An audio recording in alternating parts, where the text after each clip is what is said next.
عزیز بچوں، نوجوان ساتھیوں، بزرگوں، دوستوں، السلام علیکم ورحمۃ اللہ تعالی وبرکاتہ۔ نحمده ونصلي ونسلم على رسوله الكريم، اما بعد، فاعوذ بالله من الشیطان الرجیم ببرکۃ بسم اللہ الرحمن الرحیم۔ قل لا اسألكم عليه اجرا الا المودة في القربى۔ صدق اللہ مولانا العظیم، وصدق رسوله النبی الامین المتین المبین المعین الکریم، ونحن على ذلك من الشاہدین والشاکرین والذاکرین، والحمد للہ رب العالمین۔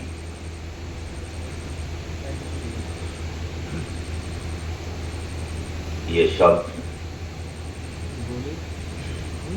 بڑی اہمیت والی شب ہے۔ داستان کربلا کو ہم اس 1-1.5 گھنٹے میں سمیٹ نہیں سکتے۔ تقریباً 10 سال سے میں ایک ہی جگہ نشست کرتا تھا، شہر پالی میں۔ 10 دن کی پوری تقریر میں بھی داستان کربلا مکمل نہیں ہو پاتا تھا۔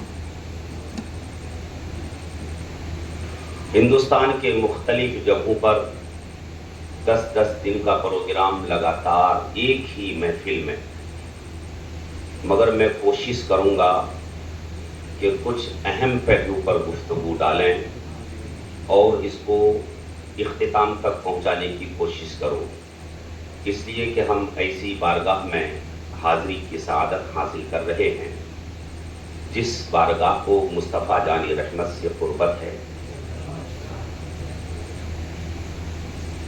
تو آئیے سب سے پہلے عقیدت و محبت، خلوص للہیت کے ساتھ بارگاہ رسالت مآب صلی اللہ علیہ وسلم میں ہدیہ درود پاک پیش کر لیجیے۔ اللہم صلی علی سیدنا و مولانا محمد بارک وسلم، صلاۃ و سلام علیک یا رسول اللہ۔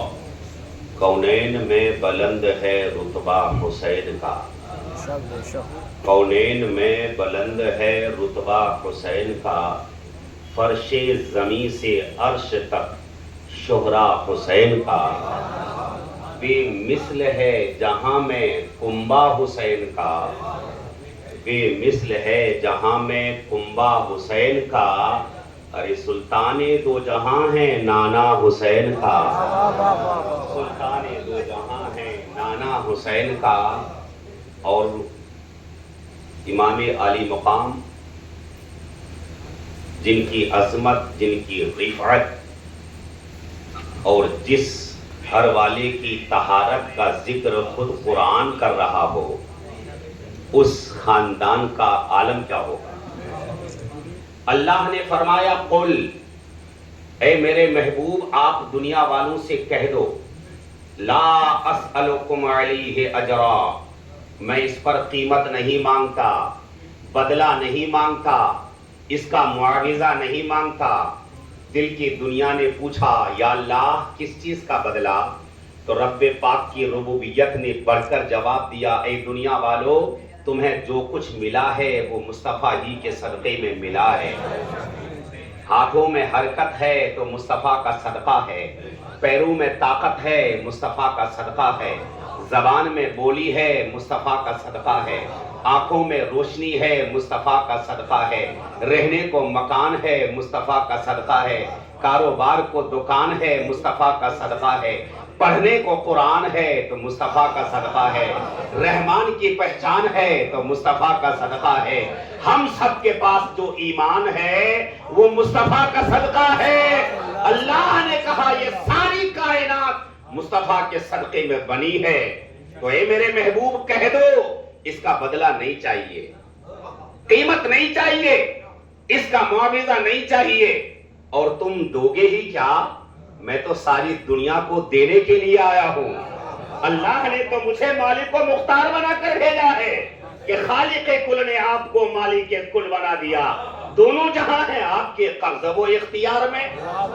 تو اللہ نے فرمایا میرے محبوب کہہ دو کچھ بدلہ نہیں مانگتا، الا المودۃ فی القربى، اگر مانگتا ہوں تو اہل بیت کی محبت مانگتا ہوں، فاطمۃ الزہرا کی توقیر مانگتا ہوں، حسنین کریمین کا پیار مانگتا ہوں، حضرت علی کی محبت مانگتا ہوں۔ اگر تم اہل بیت سے محبت کرو گے تو یہ محبت بیکار نہیں جائے گی، رائگاں نہیں جائے گی۔ مصطفیٰ نے فرمایا من ماتا علی حب آل محمد ماتا مؤمنا ومن ماتا علی حب آل محمد ماتا شہیدا ومن ماتا علی بغض آل محمد ماتا کافرا۔ مصطفیٰ نے فرمایا جو اہل بیت کی محبت میں مرتا ہے وہ ایمان کی موت مرتا ہے، جو اہل بیت کی محبت میں مرتا ہے ارے وہ شہادت کی موت مرتا ہے، جو اہل بیت کے نفرت میں مرتا ہے وہ کفر کی موت مرتا ہے۔ مصطفیٰ جان رحمت نے کہیں فرمایا الحسن والحسین ہما ریحانی من الدنیا، حسن و حسین میرے دنیاوی پھول ہیں۔ کہیں مصطفیٰ نے فرمایا الحسن والحسین ہما شباب اہل الجنہ، حسن و حسین جنتی نوجوانوں کے سردار ہیں۔ کہیں مصطفیٰ جان رحمت نے فرمایا حسین کی محبت میری محبت ہے اور میری محبت خدا پاک کی محبت ہے۔ ہم اپنے بچوں کو چوما کرتے ہیں مگر مصطفیٰ امام حسین کو چومتے بھی ہیں سونگتے بھی ہیں۔ ہم صرف چومتے ہیں، مصطفیٰ چومتے بھی سونگتے بھی ہیں، اس لیے کہ مصطفیٰ نے فرمایا الحسن والحسین ہما ریحانی من الدنیا، حسن و حسین دنیاوی پھول ہیں، ارے پھول چوما بھی جاتا ہے پھول سونگا بھی جاتا ہے۔ حضرت اسامہ بن زید رضی اللہ تعالی عنہ کسی حاجت سے مصطفیٰ کی بارگاہ میں حاضری دیتے ہیں، دستک دی، مصطفیٰ باہر تشریف لے آئے۔ حضرت اسامہ بن زید نے اپنی حاجت پوری کی، ایسا لگا کہ جاڑے کا تو موسم ہے، مصطفیٰ کمبل مبارک اوڑھے ہوئے ہیں، ایسا لگ رہا ہے کہ آپ کے آغوش مبارک میں کوئی چیز ہے۔ حضرت اسامہ بن زید نے کہا سرکار فدا کا امی و ابی، میرے ماں باپ آپ پر قربان ہو جائیں، آپ کے آغوش مبارک میں کیا چیز ہے؟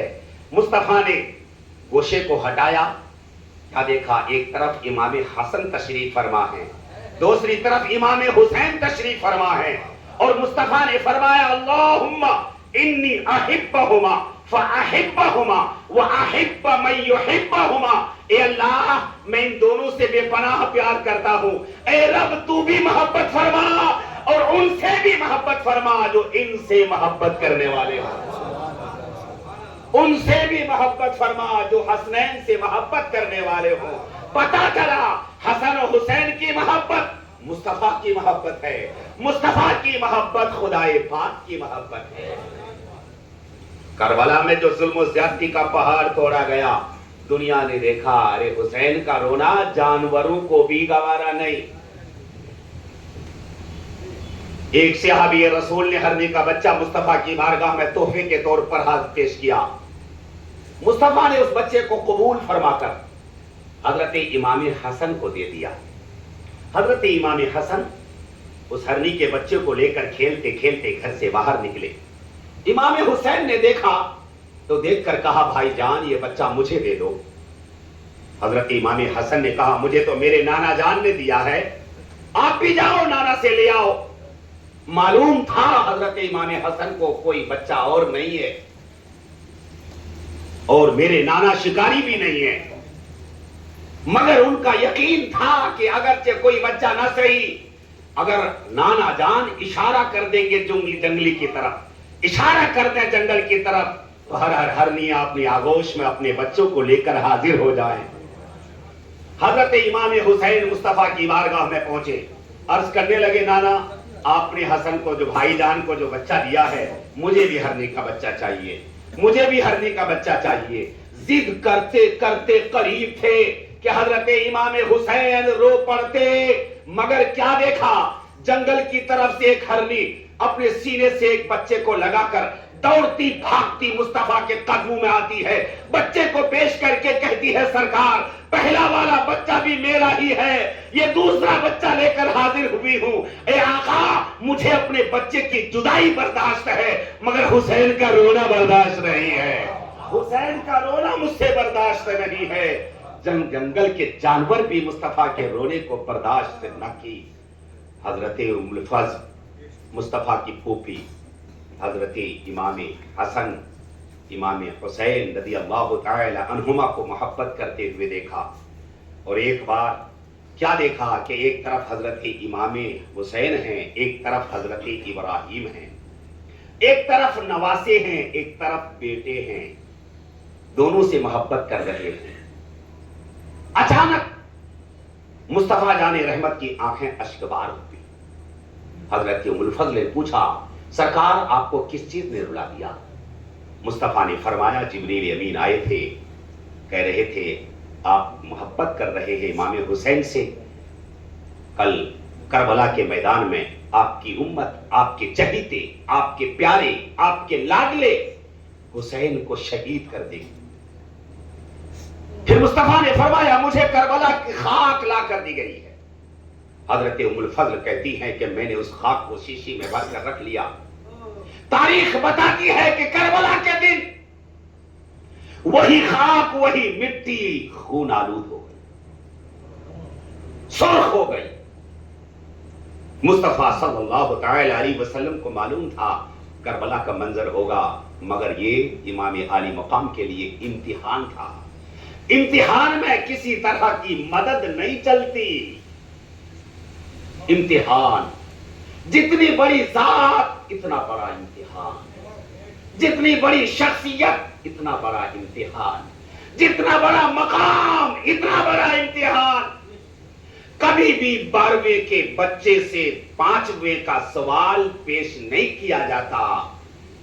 جو درجہ ہوتا ہے اسی مقام کا امتحان ہوتا ہے۔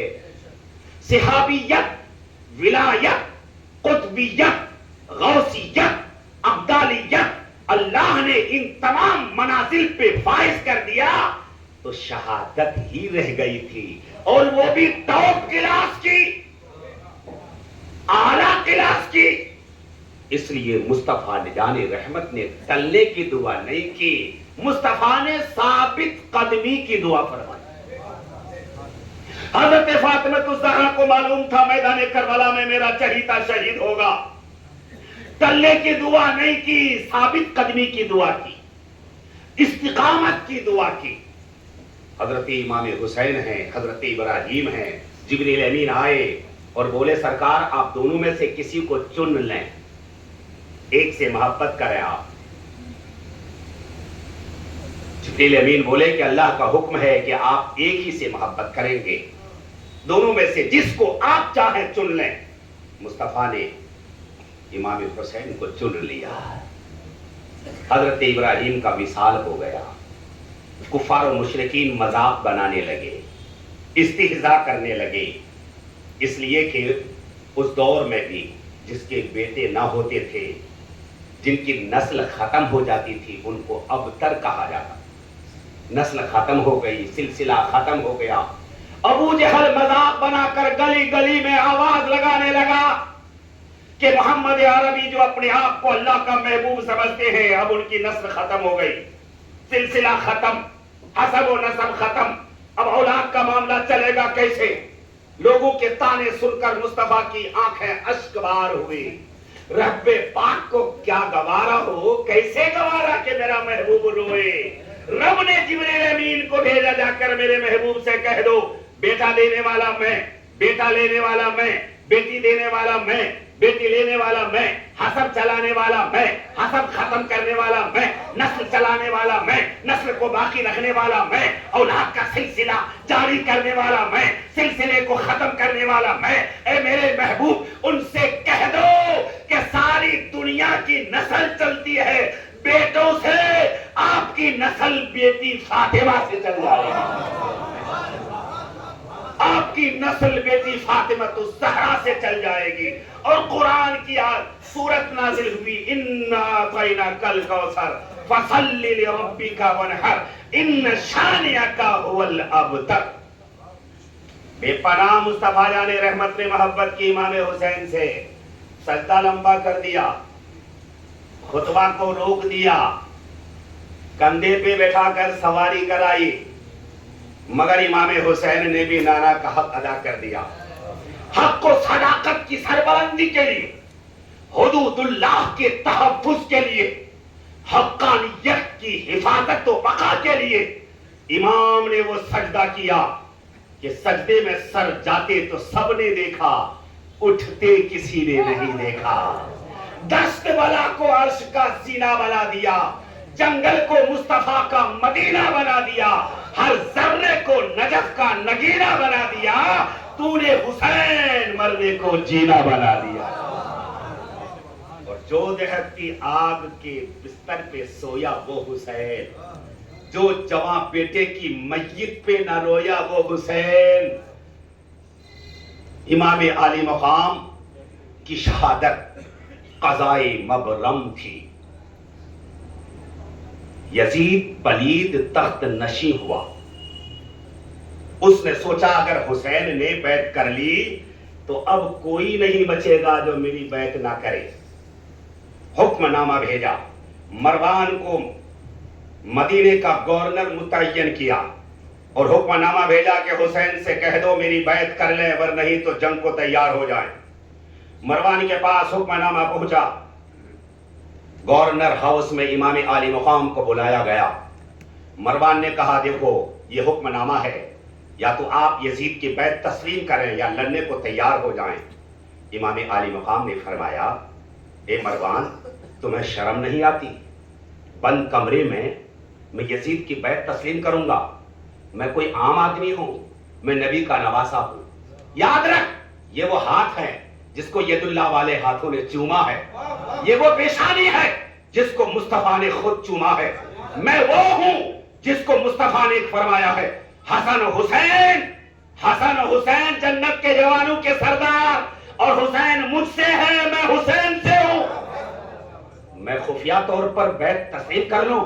یاد رکھ یزید فاسق ہے، یزید فاجر ہے، یزید زانی ہے، یزید شرابی ہے، یزید فاسق و ملعون ہے، یہ سر کٹ تو سکتا ہے مگر یزید کے سامنے جھک نہیں سکتا، اس لیے کہ مرد حق باطل کے آگے مات کھا سکتے نہیں، سر کٹا سکتے ہیں لیکن سر جھکا سکتے نہیں۔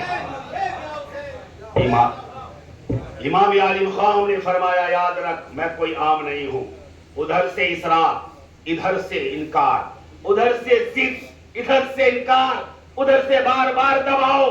امام عالی مقام نے سوچا اگر میں مدینے میں رہتا ہوں تو مدینے کی گلیاں خون سے رنگین ہو جائے گی۔ یہ مدینہ شہر مصطفیٰ کا پسندیدہ شہر ہے، یثرب کو میرے نانا نے مدینہ بنا دیا ہے، رحمت والا شہر ہے، برکت والا شہر ہے، اللہ رب العزت نے اس شہر مدینہ کو پسند فرمایا ہے، مصطفیٰ جان رحمت کا مسکن مدینہ ہے۔ اگر میں مدینے میں رکتا ہوں تو مدینے کی گلیاں ناحق خون سے رنگین ہو جائیں گی، اگر میں یہاں رکتا ہوں تو شہر مدینہ کو نہ جانے کیا کیا دیکھنا ہوگا۔ آپ رات کی تاریکی میں، رات کے سناٹے میں اپنے نانا کی قبر پہ حاضر ہوئے، روضہ رسول پہ حاضری دی، حاضری دینے کے بعد آپ نے فرمایا نانا جان اب میں شہر مدینہ چھوڑ کر جا رہا ہوں، ہو سکتا ہے دوبارہ یہ مدینہ لوٹنا نصیب میں ہو کہ نہ ہو، دوبارہ مدینے کی حاضری مقدر میں ہے کہ نہیں ہے، پتہ نہیں لوٹ کر خیریت سے آؤں بھی نہ آؤں۔ نانا جان پھر آنکھوں سے آنسوں کی برسات جب ہونے لگی، امام حسین نے کہا نانا جان میں اس لیے نہیں روتا کہ آپ کا حسین مرنے سے ڈر رہا ہے، آپ کا حسین شہید ہونے سے ڈر رہا ہے، آپ کا حسین کربلا میں جانے سے ڈر رہا ہے، میں اس لیے نہیں رو رہا ہوں بلکہ اس لیے رو رہا ہوں کہ شہر مدینہ مجھ سے چھوٹ رہا ہے، نانا کے روزے کی حاضری مجھ سے چھوٹ رہی ہے۔ مصطفیٰ کی بارگاہ میں ہدیہ نذر صلاۃ و سلام پیش کر کے اپنی ماں فاطمۃ الزہرا کی قبر پہ حاضری دیتے ہیں، سلام عرض کرتے ہیں، پھر وہاں رو رو کر ماں سے کہتے ہیں ماں آپ کا چہیتا حسین، آپ کا لاڈلا حسین، آپ کا پیارا حسین شہر مدینہ چھوڑ کر جا رہا ہے، پتہ نہیں کہ میں دوبارہ لوٹوں گا کہ نہیں۔ اے میری ماں، مجھے معلوم ہے کربلا کا منظر ہوگا، مجھے معلوم ہے میرے سامنے ننھے اصغر کی شہادت ہوگی، مجھے معلوم ہے میرے سامنے عباس کے بازو کٹیں گے، مجھے معلوم ہے قاسم کی جوانی لٹے گی۔ اے ماں، جب کربلا کا یہ منظر ہو تو مجھے میرے لیے دعا کریں کہ میں صبر و استقامت کا پہاڑ بن کر ان کے سامنے ڈٹا رہوں، میرے پیر میں لڑکھڑاہٹ نہ آنے پائے۔ پھر سلام کر کے آپ واپس لوٹے، مکے کے لیے روانہ ہوئے۔ مکۃ المکرمہ جب پہنچے، اتنے خطوط کوفیوں کے، خطوط پہ خطوط، خطوط پہ خطوط، حسین اگر آپ نہیں آتے کل قیامت کے دن آپ جواب دہ ہوں گے، یزید فاسق و فاجر ہے، ہم اس کو اپنا خلیفہ نہیں مان سکتے، ہم نے آپ کو اپنا خلیفہ بنایا ہے، ہم نے آپ کو اپنا خلیفہ مانا ہے، آپ آئیے ہماری حفاظت کیجئے، آپ آئیے ہمارا تحفظ آپ کے ہاتھوں میں ہے۔ خط پہ خط، خط پہ خط، ایک بعد دیگر اتنے خطوط پہنچ گئے، مٹکا ہو گیا۔ آخر آپ نے فیصلہ کیا کہ جانا ہی ہوگا۔ حضرت مسلم بن عقیل کو نمائندہ بنا کر کوفے کے لیے بھیجا، پہلے وہاں کے حالات دیکھو، اگر حالات بہتر ہیں تو مجھے خط دے دینا، میں پہنچ جاؤں گا۔ امام مسلم جب کوفہ پہنچے، اتنے لوگ امام مسلم کے ہاتھوں میں ہاتھ دے کر امام عالی مقام کی بیعت تسلیم کی، اتنا استقبال، اتنی چاہت، بھیڑ جمع ہو رہی تھی، تمام کوفے والے امام مسلم کی عقیدت کا چراغ سینے میں جلاتے تھے۔ امام مسلم کے سامنے آ کر بولے کہ جلد سے جلد بلا لیجئے۔ حضرت امام مسلم نے خط لکھ دیا، آ جائیے، کوفے کے حالات بہتر ہیں۔ اس وقت کوفے کا گورنر نعمان بن بشیر تھا، جو اہل بیت سے بے پناہ پیار کرتا تھا، بے پناہ محبت کرتا تھا۔ ہر جگہ جاسوس ہوتا ہے، ہر جگہ مخبر ہوتا ہے، ہماری قوم کے ہی بہت سے دلال ہوتے ہیں جو ہم میں بیٹھ کر ہماری باتیں غیروں تک پہنچاتے ہیں۔ اس دور میں بھی تھے، آج بھی ہیں۔ جاسوس نے علاقے کا جائزہ لے کر یزید کو پیغام بھیجا، جلد سے جلد نعمان بن بشیر کو ہٹاؤ، کسی دوسرے کو گورنر بناؤ، ورنہ نہیں تو یہ جب آگ پھیلے گی تمہاری سلطنت کو جلا دے گی۔ جلدی ہٹاؤ نعمان بن بشیر کو۔ ابن زیاد بدنہاد کو وہاں کا گورنر بنا کر پیغام لے کر بھیجا، جاؤ میرا پیغام دینا، ان کو معزول کر کے اس کرسی پہ تم بیٹھنا، جو لوگ سرکشی کریں ان کے سروں کو تن سے جدا کر دینا، سختی سے کام لینا، نرمی سے کام نہ چلے، سختی سے لینا۔ اب ابن زیاد مکار اس راستے سے انٹری کی جو راستہ مکۃ المکرمہ سے آ رہا تھا، باب العراقین جس کو کہا جاتا۔ وہاں لوگ روزانہ شام کے وقت امام عالی مقام کا انتظار کرتے تھے کہ ہمارا امام آ رہا ہے، ہمارا رہبر آ رہا ہے، ہمارا قائد آ رہا ہے، ہمارا پیشوا آ رہا ہے۔ روزانہ انتظار کرتے تھے شام کے ٹائم۔ شام کے ٹائم ابن زیاد لاؤ لشکر کے ساتھ حجازی لباس پہن کر، جو کہ اہل بیت کی علامت تھی، پہچان تھی، وہی لباس پہن کر، چہرے پہ نقاب ڈال کر اسی راستے سے جب آ رہا تھا، لوگ خوشیوں سے پھولے نہیں سما رہے تھے، حسین زندہ باد، حسین زندہ باد، مرحبا یا حسین، مرحبا یا حسین، مرحبا یا حسین کے نعرے لگ رہے تھے۔ وہ سمجھ رہے تھے حسین آ گئے۔ ابن زیاد بدنہاد چہرے پہ نقاب ڈالے دیکھ رہا تھا کون حسین حسین کا نعرہ لگا رہا ہے۔ گورنر ہاؤس پہنچا، معزول نامہ پیش کیا گیا نعمان بن بشیر کو، اور ان سب کو جمع کر کے چہرے سے نقاب ہٹایا تو لوگ گھبرا گئے کہ یہ تو ابن زیاد ہے۔ لوگ وہاں سے بھاگنے لگے، پہچان چکا تھا کچھ لوگوں کو، ان کے سروں کو قلم کر دیا گیا۔ حالات بگڑتے چلے گئے، حضرت مسلم بن عقیل سے لوگ بات کرنے میں بھی ڈرنے لگے۔ کوفی لا یوفا، کوفہ والوں سے وفا کی امید نہیں رہتی۔ کل تک جو لوگ مرنے بکنے کو تیار تھے امام علی مقام کے نام پہ، امام مسلم کو اپنے لیے سب سے بڑا قائد سمجھ رہے تھے، آج امام مسلم کو تنہ تنہا چھوڑ دیا لوگوں نے۔ حالات دیکھ کر پہلے ہی خط لکھ چکے تھے امام مسلم، اب جو یہ حالات بگڑ گئے، پریشان ہو گئے کہ امام آ رہے ہیں، ننھے اصغر بھی ساتھ میں ہیں، علی اکبر و قاسم بھی ساتھ میں ہیں، ان کا کیا ہوگا یہاں؟ حالات تو یہاں بد سے بدتر ہو گئے۔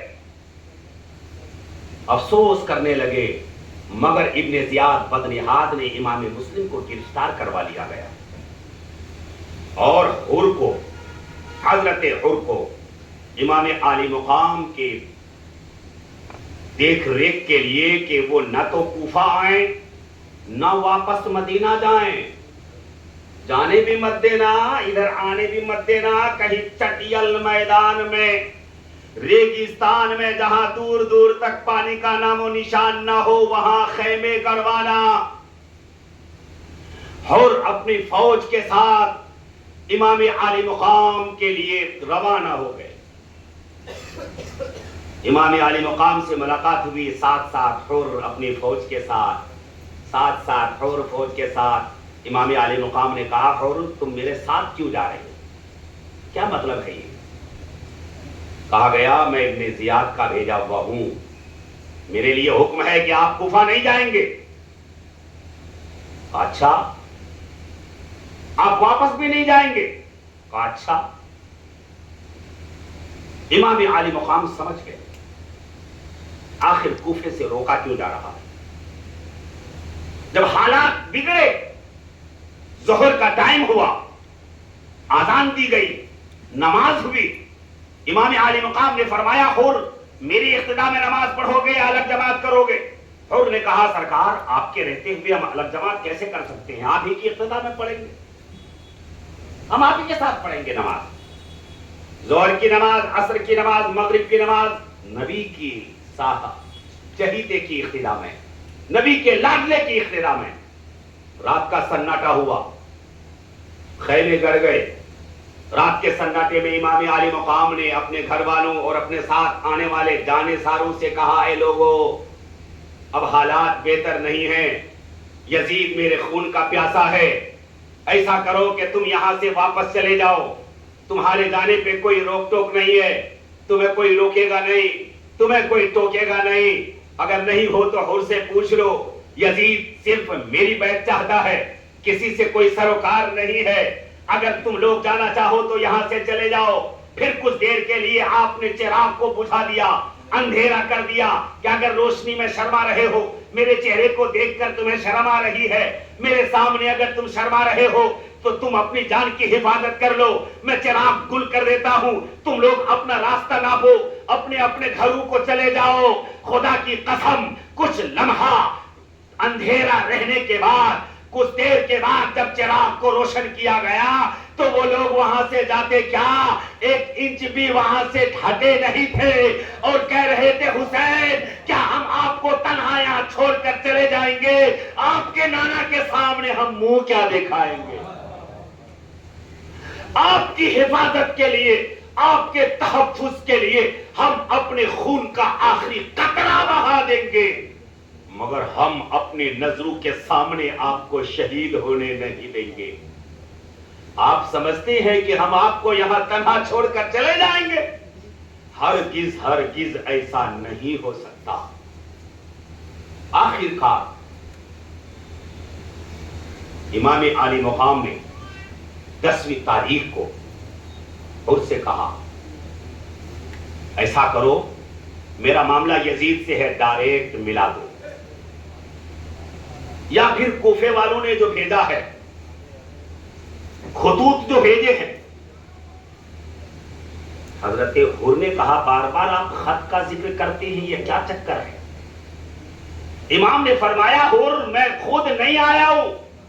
اچھا، مجھے تو ابن زیاد نے بتایا ہے کہ وہ بغاوت کر چکے ہیں اور مقابلے کے لیے یزید کے آ رہے ہیں لاؤ لشکر کے ساتھ۔ امام عالی مقام نے کہا حر اگر میں مقابلے کے لیے آتا تو دودھ پیتے ننھے اصغر کو لاتا، اگر میں لڑنے آتا تو سکینہ کو لاتا، اگر میں لڑنے آتا تو ان مستورات کو لے کر آتا، اگر میں لڑنے آتا تو مدینے کے پہلوانوں کو لے کر آتا، مدینے کے بہادروں کو لے کر آتا۔ اے حر میں لڑنے نہیں آیا ہوں، کوفے والوں کے بلانے پر آیا ہوں۔ حضرت حر نے کہا اچھا یہ معاملہ ہے، کاش یہ مجھے پہلے معلوم ہو جاتا تو میں آپ کو جانے دیتا۔ حضرت حر نے کہا پھر تو پہلی میری شہادت اللہ قبول کر لے، آپ کی حفاظت کے لیے، آپ کے تحفظ کے لیے پہلے میں قربان ہوں گا، پھر آپ کی شہادت ہوگی۔ سب سے پہلی حضرت حر کی شہادت ہوئی تھی جو امام عالی مقام کے عشق میں ان کی تحفظ کے لیے اپنی قربانی پیش کر دی۔ انا للہ و انا الیہ راجعون۔ ایک بعد دیگر پھر معاملہ چلتا رہا، ننھے اصغر کی قربانی ہو گئی، علی اکبر کی شہادت ہو گئی، حضرت عباس کی شہادت ہو گئی، حضرت قاسم کی شہادت ہو گئی۔ اب اہل بیت اطہار کے صرف 2 ہیں،